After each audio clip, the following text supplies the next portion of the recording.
मेरा नाम ऋषभ कुमार जोशी है और मैं जो हमारे शास्त्री जी हैं, जो हमारे गुरु जी हैं, उनके लगभग 3 साधनात्मक ग्रुपों में मैं जुड़ा हूँ, जिसमें कि सर्वप्रथम माता काली तंत्रम ग्रुप है जो कि लगभग 1 साल पहले बना था, और दूसरा है माँ कुब्जिका तंत्र, जिसमें कि शायद लगभग 6 से 7 महीने पहले हम जुड़े हुए थे।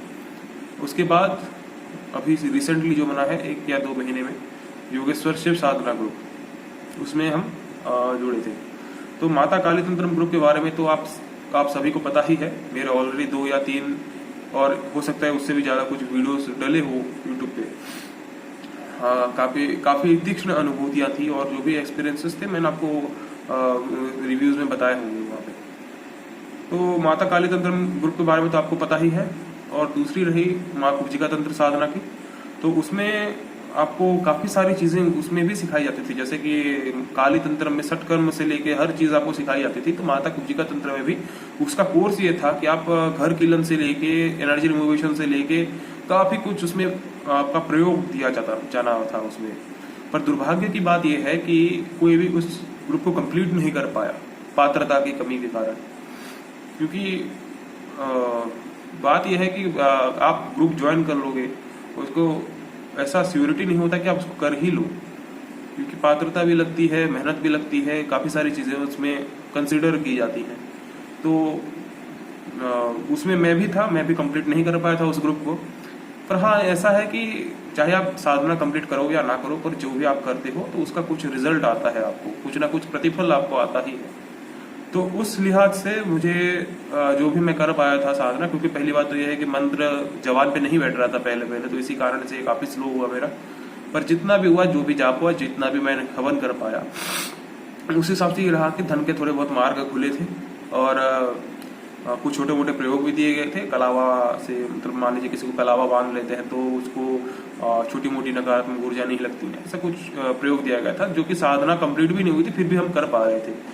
और बिना साधना कंप्लीट हुए ही इतनी सारे एक्सपीरियंसेस हुए, धन के मार्ग खुले, आध्यात्मिक प्रगति में थोड़ा सा बढ़ावा आया।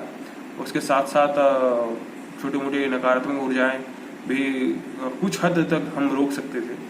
और जहाँ तक रही बात योगेश्वर शिव साधना ग्रुप की, तो उसमें भी लोग कंप्लीट नहीं कर पाए थे ग्रुप को, क्योंकि इसमें आपका 3 चीज़ें लगती है। एक तो पात्रता लगती है, समय लगता है और आपकी मेहनत लगती है।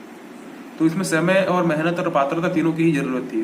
पहली बात तो ये है कि 12 घंटे का जाप रहता था और आप उसको मैक्सिमम 2 बैठक में कर सकते थे, तो समय भी लग रहा है, मेहनत भी लग रही है। और दूसरी बात यह है कि इसमें पात्रता लगती थी, तो पात्रता लगभग नहीं थी शायद किसी में, तो इसीलिए कोई कंप्लीट नहीं कर पाया। मैं अपनी ही बात बताता हूँ कि मैं क्यों कंप्लीट नहीं कर पाया। मैं पहले ही दिन जाप में बैठा, पहले दिन में जब मैं जाप में बैठा तो अगले दिन मैं जाप नहीं कर पाया, और उसके बाद ऐसा हुआ कि ऑफिस में लड़ाई झगड़े हो जाना और माइंड से जो कंट्रोल है वो हट जाता था। मान लीजिए कोई छोटी सी बात पे भी माइंड से कंट्रोल हट जाता था। ऊर्जा लेवल इतना ज़्यादा था मंत्र का कि मतलब आप कंट्रोल में नहीं रह पाते थे एक तरीके से। तो ऐसी सारी चीज़ें हैं। और योगेश्वर शिव साधना का जो मंत्र था वो ऐसा था कि आपको वैराग्य की तरफ खींचता था वो, और अगर आप भौतिकवादी हैं तो उसमें आपका द्वंद्व प्रकट हो जाते थे। तो यही सारी चीज़ें हैं। अभी मैं दोबारा उस ग्रुप में जो साधनाएं दी गई हैं, जब दोबारा मौका मिलेगा तो फिर मैं करूँगा, और जब पात्रता, समय और मेहनत दे पाऊँगा तब मैं उसको करके फिर दोबारा जो अनुभूतियाँ रहेंगी, जो वास्तविक अनुभूतियाँ रहेंगी, मैं आपको साझा करूँगा। और अभी तो प्रयोग की तो हम बात ही क्या करें, क्योंकि साधना ही कंप्लीट नहीं हुई है। प्रयोग के लिए तो उसमें भी कई सारे प्रयोग थे, घर कीलन का था और आपका एनर्जी रिमूवेशन और काफ़ी सारी चीज़ें थी उसमें। तो फिलहाल अभी इतना ही, और मैं साधना करके आपको बताता हूँ फ्यूचर में कैसी अनुभूतियाँ होती हैं इसमें, जैसे प्रकार।